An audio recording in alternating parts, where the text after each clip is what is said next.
media. And thank you, Lord, that those things were in place before they put us all back in our room. Right? That would have been really, really bad if we just had to be in the cave. And in that time, at first it was, well, it's going to be a week, 2 weeks. We can do 2 weeks. 3 weeks? It's a month? What the heck? And then we'll open up this much. We're just kidding. So, you had to be very careful and slow in how things were going to be reopened. And now that things are opening up again, we're realizing how many pearls were created in that time of isolation where we had to go deep with God and, get dirty and we tried to protect ourselves and cover things up. And he did healing and he opened things up and then exposed it. And then we all come together and we're hanging by a thread, but we're connected by a cord of 3 strands that is not easily broken. So that's what this is about. Okay. All right.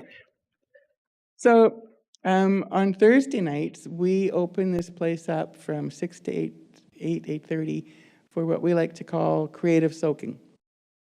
And what that means is we have the lights on, so it's nice and bright so you can see what you're doing, and you can come in and you can write or paint or take a nap or crochet or do whatever you like in a creative atmosphere without talking to anybody. We have some soft music going in the background that doesn't have lyrics because we don't want to disturb the writers. And it's just a time to be in the presence of God and feel that sense of peace and tranquility and allow your imagination to connect with Him.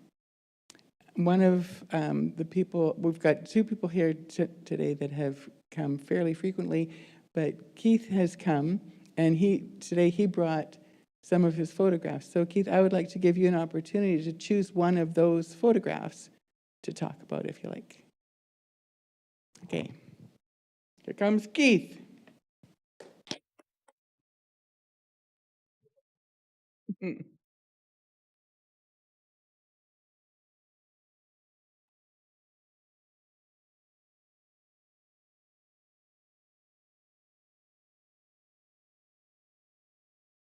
Hello, everyone. You're going to need the Sure. mic. Okay. Hello, everyone. I'm Keith. I've met some of you before, but not all. Sure. Okay. And I've kind of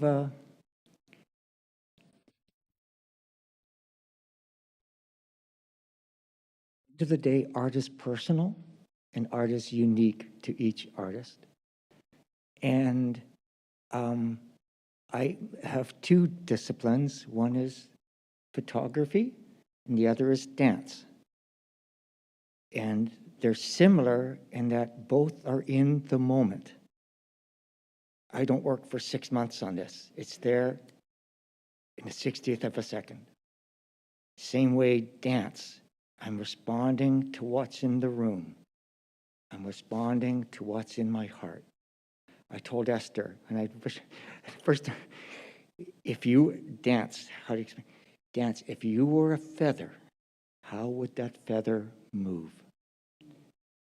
When you come in, and that's really what I'm doing when I'm worshiping to the Lord.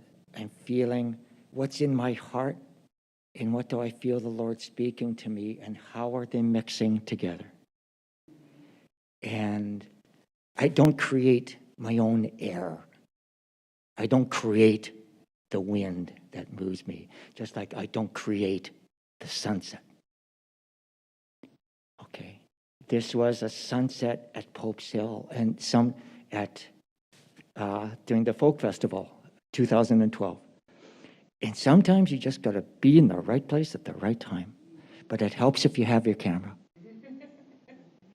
Or it helps if you have, it's hard to, I was coming home from the White Shell and you got home and there's all this news, oh, the Northern Lights were just amazing. I said, really? I never thought to look up. I never saw them because I didn't think to look up. And you can have magic all around you, but if you don't think to look, it's like it wasn't there.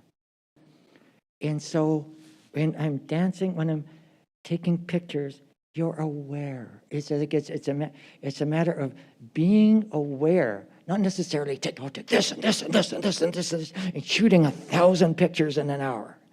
That's not the goal. The goal is to be aware of what's around you. And so when I'm dancing to the Lord, and a lot of it isn't even moving, a lot of it's posturing. Okay? It's exalting.